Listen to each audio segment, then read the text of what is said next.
Како резултат на веста за напади од кучиња, отрови се поставени на високофреквентни локации во повеќе скопски населби, велат од организациите за заштита на животните на град Скопје. Од Анима Мунди предупредуваат дека станува збор за отровни супстанции, кои не се само опасни по животот на кучињата, туку и за човекот.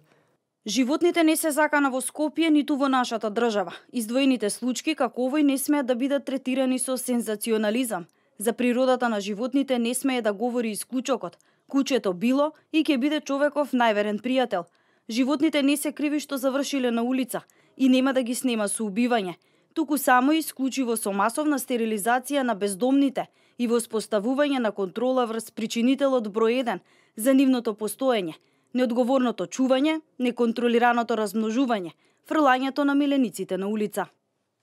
Според кривичниот законник, оној што спротивно на прописите за заштита на животната средина и природата складира, остава или расфрла отпадни материи во мера што може да ги влоши условите за животот на луѓето или животните и да го згрози нивниот опстанок, ќе се казни со затвор од 3 месеци до 3 години. Сепак од Анима Мунди велат дека доколку дојде до санкционирање, станува збор за незначајни парични казни и дека досега не е изречена ниту една казна затвор. Законот за заштита и благосостојба на животните пак вели дека сопствениците на домашни миленици не смеат да ги напуштат и се должни да ги пријават еднаш годишно во ветеринарните, со цел да ги регистрираат и идентификуваат.